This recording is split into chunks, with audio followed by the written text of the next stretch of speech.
Okay,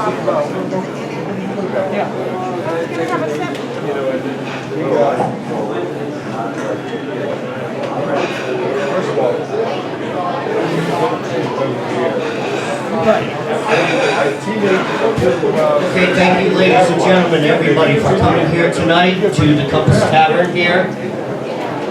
And as you all know, we are here at our monthly Worcester Tea Party free educational event. And thank you, everybody, for showing up here tonight. I am here standing in the stead of our Worcester president, Matt O'Brien. He's having eye surgery, as you all know, and please, everyone, wish him speedy recovery. He'll be back next month. So, as he would say, can we all please be upstanding? And I'll let Fred, hang on, I'll get the flag, I'll let Fred lead us off.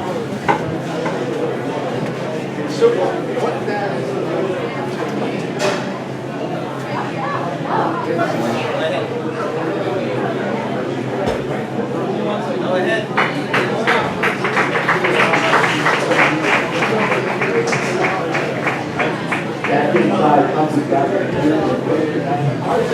Congratulations to the flag and the United States one nation.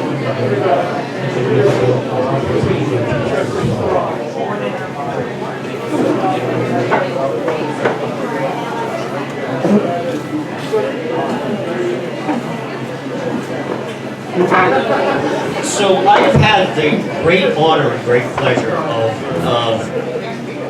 hosting a couple of these events, which I've done before in the past.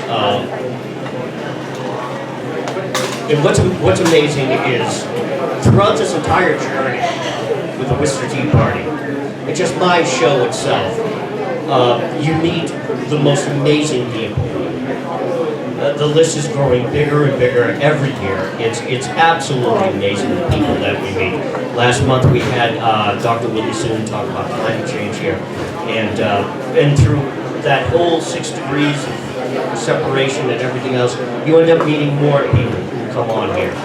And sorry, I'm the consummate marketer for the Whiskey Tea Party. That is my job with the Whiskey Tea Party, to always garner the guests and get people in here.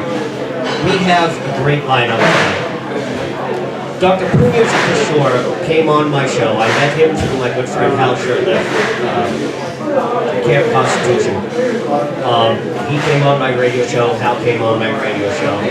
And again, it's just, that's how the idea starts. It's like, you gotta come to our tea party, you gotta come to our events. And this is what ends up happening. Hal ended up introducing me to Dr. Willie Soon. The same thing, Chris, come film it, come do it, and next thing you know, you gotta come to our tea party events. So this is what happens. We cultivate these resources, we cultivate these contacts, and it's such a great, and what ends up happening is you end up with more people than you actually thought you'd end up getting. We actually have several speakers who are going to come here tonight. Joaquin Rodriguez is going to speak, Dr. Michael Gendre, probably got his name wrong, and Dr. Punyas Kishore, of course, and we're going to talk about this issue right here. And this is a very highly charged issue that's going on here. If anybody's done their research, knows that there's some controversy behind this. We don't care about the controversy. What we do here at the Worcester Tea Party, what I do on my radio show, is we get to the truth. We get to those nuggets. And you can hear everything from everybody else all of the time. But what's important is that you actually hear from the actual people themselves. Very rarely do they get that chance to say that in the mainstream media. But they get to hear it on my show, and they get to say it here tonight at our events. Ladies and gentlemen, without further ado, thank you everybody for showing up here at the Compass Tavern. I want to thank Dave, the owner here, for welcoming us. Welcome to our new digs, folks. This is what we're going to do here.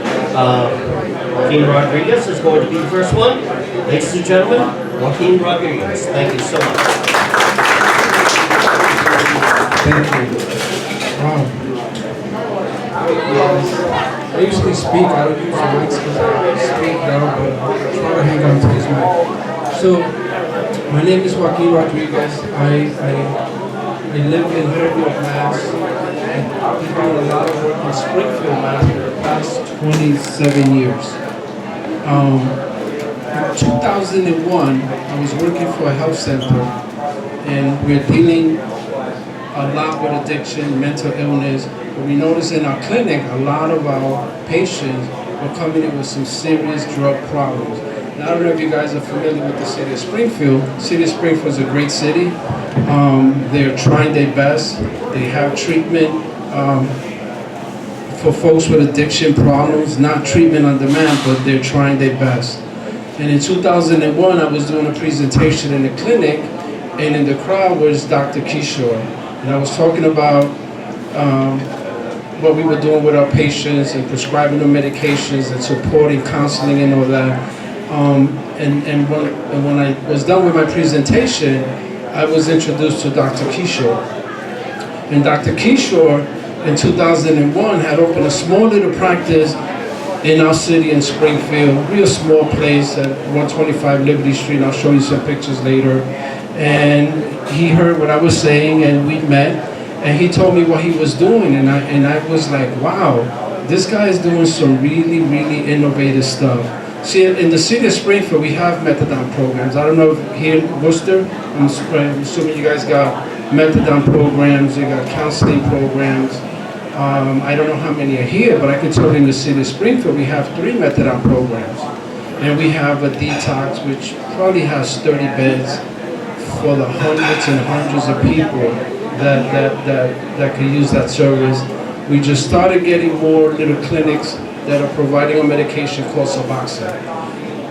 But in 2001, met Dr. Kishore, and he told me what he's doing, and he told me, well, I'm doing, what I started doing is called home detox.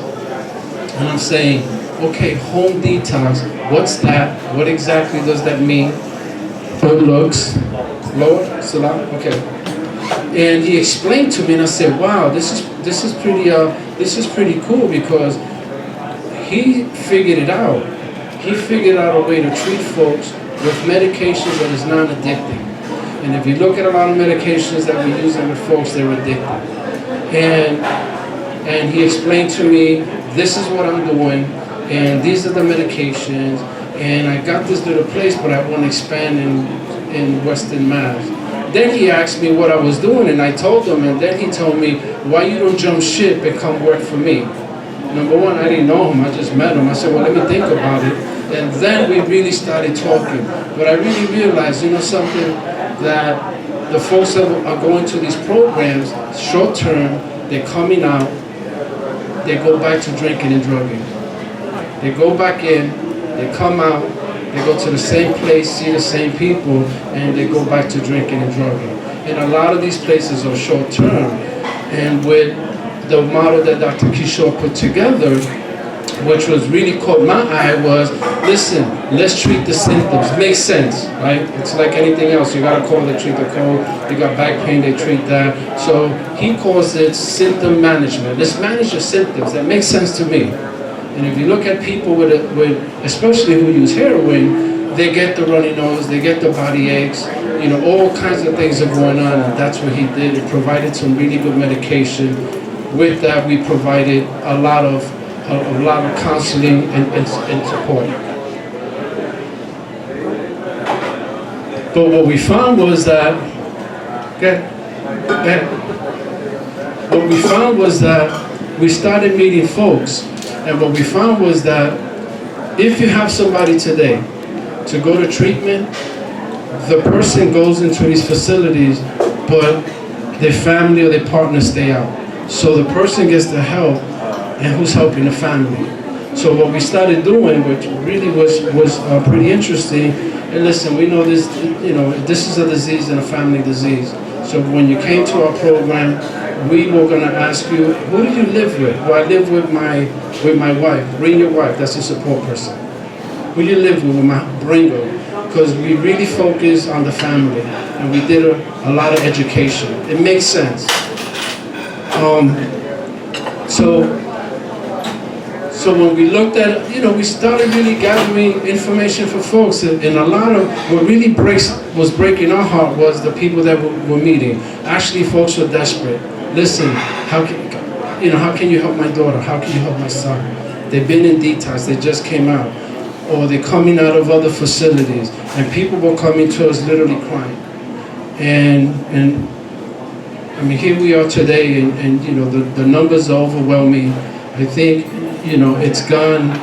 it's incredible what's happening not only here, but across the country with drugs. It's a multi-billion-dollar business, and the resources are like this, and the problem is like this.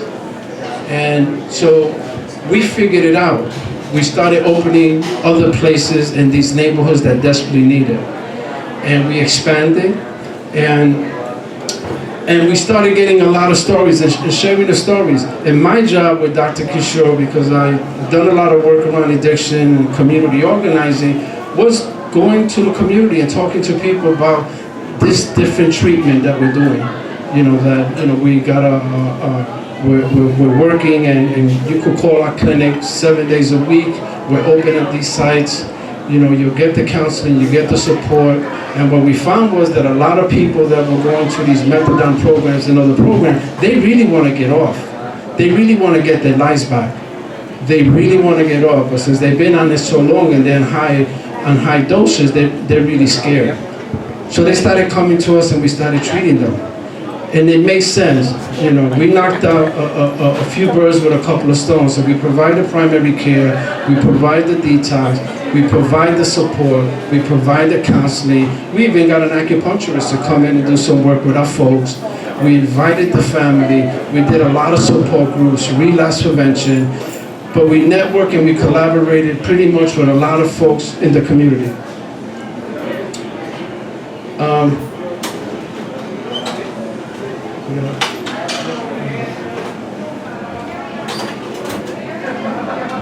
So we opened up a couple of sites in the Springfield area.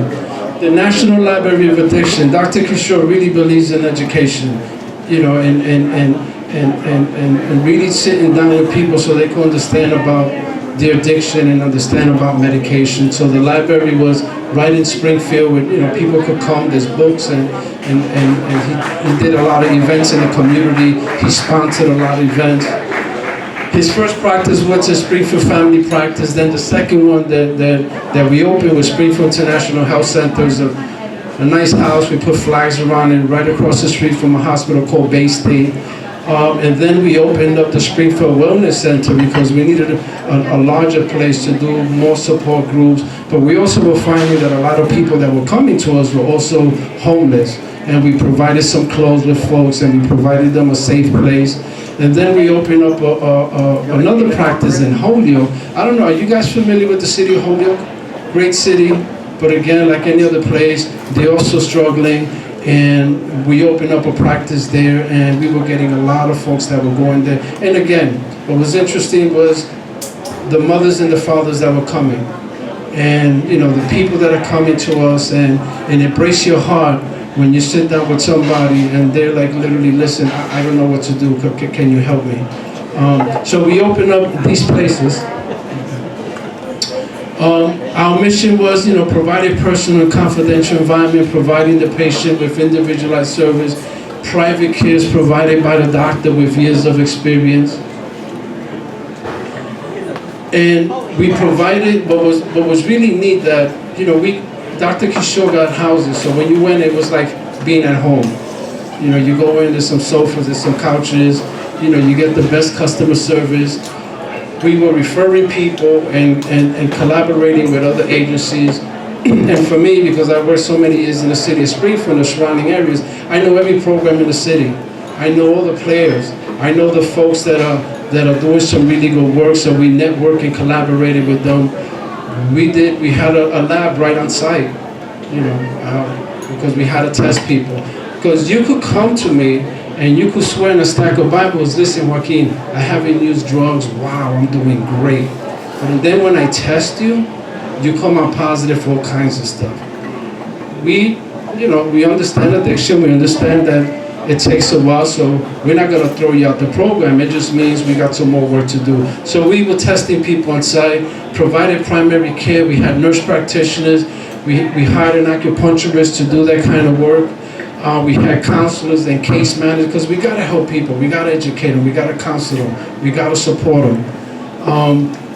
We had support groups that did relapse prevention. We had a Mothers Empower group. We refer people to AA meetings. When people didn't come to us, guess who was at their door knocking early in the morning or late at night? Me. So you couldn't hide. And so I was the guy who was doing a lot of the outreach and really following a lot of the folks. We had a 24-hour hotline so people could call, and Dr. Kishore used to get tons of calls from all over Western Mass. We were just telling people, listen, come in and walk in. And I think that's what really caught people's attention. Because again, I don't know if you're familiar with some of these systems that you have to call. And to get a bed, you have to call. And you gotta continue calling and continue calling. And you might get a bed either a few days later or a week or two later. With us, we told people, just come in, and we took care of people. And we had some people that were so bad that we really literally had to put in the hospital because they were that bad. We have bilingual staff. We cover most insurance. And some people that didn't have insurance or whatnot, we still treated them because Dr. Kishore understands addiction. And at the time, we had a lot of people that didn't have any insurance. Home detox is interesting because it's really, treating folks with medication that is non-addictive. And the advantage of detox at home is that home is where most of the relapse triggers are located. That's why we were telling people, who do you live with? Because it'll be hard if you're living in an environment where there's a lot of drug use or things going on or a lot of stress. And what was interesting, I never forget one day we met with one of our patients, and again, swore on a stack of Bible that he's been good, and he's really moving forward. But his wife was sitting next to us. And she looked at me and she told me, listen, he's lying. I caught him in the bathroom shooting up last night. That's a support person. We didn't throw him out. He was kind of mad, but it's like, listen, it's about being honest, man. This is the only way we could help you. But when you look at the homes, we ask people, listen, what are the stresses? I mean, what's really going on? Because we need to know so that we could come up with some kind of plan to support you. Doing detox also gets the family members involved. That was one of the big things with Dr. Kishore. Listen, we got to get the family. We got to educate the family. We need their help and vice versa, because you live with your kids, you live with your wife or your husband, and they should know. Again, think about it. When you send people to treatment, the individual goes, the family stays behind. But guess what? When that person comes out, guess where he's going? Back home. Back to the family. And usually the wife or the husband or family, they're not too happy with that individual because he's burned a lot of bridges, he has let them down, and the reality is they don't trust you. So involving the family and having those little meetings and really getting down about what's really going on was really, really effective. Every withdrawal is different and different drugs are required. I think what brought a lot of people was that, once you do these assessments and once you get people's info, you could tailor, what kind of medications to give them. Some people had several medications. Some people tell me, well, I can't sleep at night, I get a runny nose or my back hurts or, I get anxiety. Let's treat the symptoms. Because our goal was really helping people get their lives back. That's our goal. How can we get you back? Help you, and really if you want to work or go to school, let's help you with that. So that was really what a lot of the stuff we were doing. And using non-addictive drugs, it's kind of hard to help people get their lives back when you continue giving them addicting drugs. Right? It's kind of hard. And I know because I'm working with some folks right now that are trying to get off some medications, and they're really scared because they've been doing it 5-10 years. And this is their life, and listen, I really want to get up, but I'm scared. Sobriety maintenance, it was really, Dr. Kishore calls it surveillance, checking in with people, doing urinalysis, really giving people medications that are called blockers to block the cravings. Because people do get cravings, right? People get triggered. I met a guy who told me, listen, every time I walk by the liquor store, my mouth gets watery. My stomach kind of curls up. This is real. People get those things. I had a guy who told me he listened to, there was a Spanish song that he listened to in a particular singer that every time he heard that song, it triggered him and it brought him back to when he was using drugs. This is real stuff, real stories that we were hearing from folks. Every wound has a healing time period, and Dr. Kishore experienced, listen, we gotta work with folks at least, 90 days. Treatment programs, so they give you, how many days? 7, if you're lucky, right? If you're lucky, most 7, you'll go in, they'll give you medication, they'll feed you, then they decrease the dosage, and then they do what? They send you back home. And then you go back home, and again, might go to the, if you have a home, a lot of my patients, they go back to the shelter, or they're homeless. So, guess what they're gonna do? And I don't know if you guys are aware of this, but drugs are way cheaper than 10 or 20 years ago. I could tell you, where in my city in Springfield, I think it's $3-5 a bag. Extremely cheap. Cheaper than Tylenol. So we did a lot of the, blood drawing, checking folks, sobriety enhancement, a lot of brief intervention, really working with folks and their family, providing the services, connecting them with mental health professionals, connecting them with housing folks, really working on those things, because this is what we realize. People get off drugs. Now they got this empty hole, right? We gotta fill it up. So we filled it up with a lot of the counseling, a lot of the support, and a lot of the check-ins, because people need that. And I could tell you, everybody that I've been working with for the past 26 years, they want to get their lives back.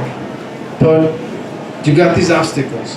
And, folks are really trying to get jobs, but because they got a history, or criminal history, or all these things pop up. And a lot of the guys that I work with, one of the biggest obstacles was child support.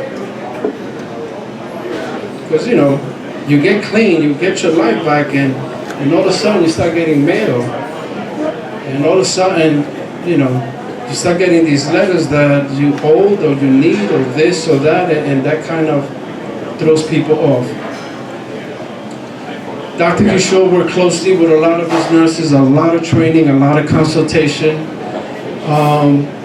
And I think by 2011, and Dr. Kishore will talk about that, some stuff happened that really, put a halt to a lot of the stuff we're doing. But I can tell you this, we had expanded to all these little cities and towns. And we started opening practices because in all these little cities and towns, they were dealing with drug addiction. And a lot of these little cities and towns don't have treatment centers. I can tell you that in Springfield, I was transporting people from Springfield to Worcester and Boston to get treatment, because I couldn't get people treatment in my part of town. And I don't know if you guys are familiar, but in that part of town, we have 2 detox centers. I think each of them got 30 beds. So in total, 60 beds for the thousands of people who could benefit from that kind of treatment. And I think what brought people to us when we opened is that they knew that there was a place where they could get this kind of treatment, walk in, we'll start working with them, we'll give them medication, because I can tell you, folks' fear is the pain. Because the body goes through some serious withdrawals. It's like the worst flu in the world. And you would think that people go through that and they will get off and I'm not gonna do it no more. But for some reason they keep going back. Right? It's insanity. And people say, wow,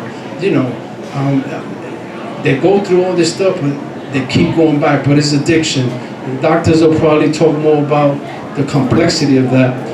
But in Springfield, I don't know if you could show the houses. You bring him up. Show some of the houses that we had, and some of the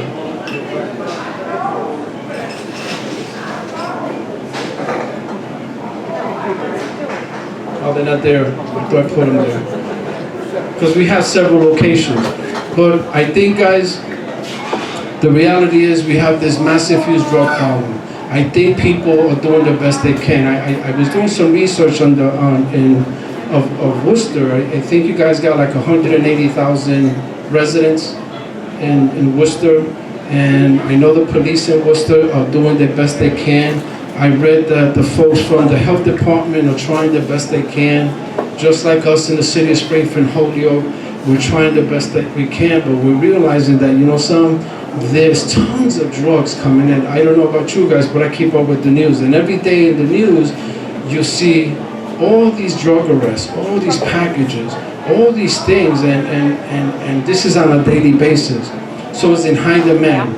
And the drugs they use in, like fentanyl, which is a very high potent, deadly drug, it's in the streets. It's in the streets. Police are trying to, I commend them, they're doing the best they can, but I think that, so much is coming in, it's incredible. We see it in Springfield, and doing research from Worcester, you guys also have a huge problem here, right? A huge problem. And so I think for us, who continue to work in this field, because I continue to do my work, and it breaks my heart every time I meet a parent, it breaks my heart. And it breaks my heart every time I see in the news the overdoses and the high rate of people dying. And so I think that, you guys that are here, you're probably thinking about, listen, what's the best way to help folks? I know what we're doing in Springfield, that part of town. We're really doing a lot of education, a lot of trainings with the schools and families, but we're really, really just working with folks. We open up drop-in centers where people can come in. We're really resourceful. We know the treatment programs. But we're noticing that there's more people coming into our cities, and we're noticing that the people that are using and abusing are getting younger. Probably like here. I know that when we had our practice, we were getting phone calls from parents, some real young kids. And when you're 14 or 15, these treatment programs will take you in if you're doing some serious drugs. Yeah. I read the obituaries all the time, and I think it is an important thing in society right now, with all the people who are dying from drugs, that they don't hide it. Correct. I've seen it where due to the demons, they don't always come out and say, I say the demons of addiction. I think it is an important thing that people don't try to hide this kind of stuff, to let people know that it can happen to you. Well, thank you, because if you look at a lot of the people that are getting addicted today, they didn't plan to get addicted, right? They didn't wake up and say, today I'm gonna be a drug addict, I'm gonna lose my job, I'm gonna lose my family, I'm gonna be homeless and all that. If you look at it and you keep up with the news, a lot of people that are getting addicted is because they were prescribed something, right? A lot of people get, car accidents, break a bone, they get hurt. But if you look at prescribed medication, this is, the information that is out there. And I know because I work with a lot of people that that's how they started. And because they couldn't afford this medication and it's expensive, they went to the streets to get something that pretty much almost did the same for them. But you're right. I think people are ashamed. I think people are coming out more. And, I think what we saw is the family, family,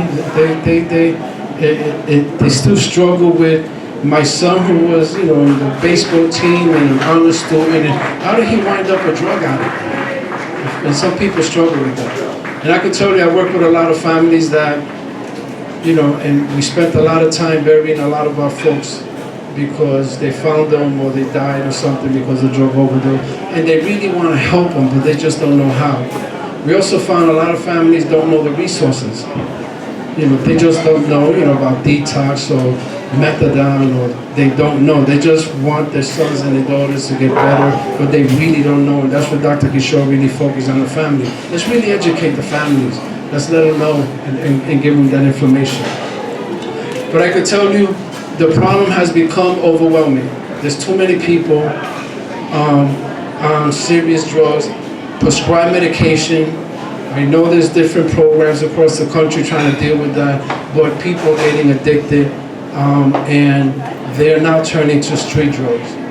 And I can tell you, in where I work at, there's just too many people.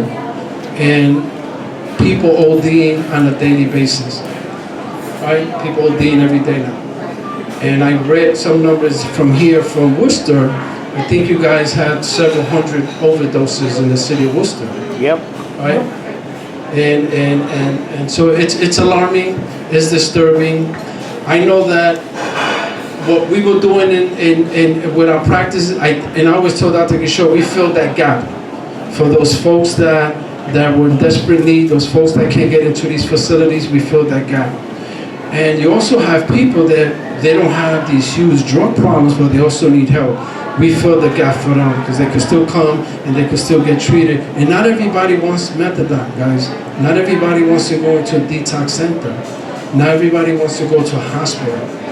We fill that gap for those folks. And we got tons of professionals and tons of people that are working that are also addicted. They don't want to go to these facilities or can't for whatever reason. We fill that gap and we treated them. So we pretty much covered a lot of those gaps for those folks. And for the person who wants to get off these medications, we also help them. But we spent a lot of time in people's homes. We spent a lot of time educating folks. We spent a lot of time networking and collaborating with whatever community we was in. And we pretty much didn't give up on people. We didn't give up on folks. If you relapse 10 times, we were gonna work with you. So that's a lot of the work, that we did. And when I met Dr. Kishore about 16, 17 years ago, my light bulb just went on. Saying, this is not rocket science, it's not complicated. And I always used to tell Dr. Kishore, God forbid we really help people. Because, you got programs that want to keep people on them, they have their reasons. But we really want to help and get people, get their lives back and take care of themselves. But with our practice, unfortunately, 2011, things crumbled down and Dr. Kishore talked about it. A friend of mine is a drug officer, so I asked him one day, so, what's all the problem with all the drugs? What's causing all the problem? He says to me, listen, I'm a driver now. Let's say you have a car accident, or you're at work. Now you're healing up and everything, but you're still in a lot of pain. I go to your doctor, I'm in so much pain, I'm healing up, but I'm having a hard time sleeping. Okay, doctor, that's all right, give you some oxycontin. This goes on for maybe 6 months or something. Now the doctor is avoiding you. The doctor wants no part of you. Tell the secretary, this patient comes, do not take his call or her call, do not let them opt out. And the only way you get this stuff is by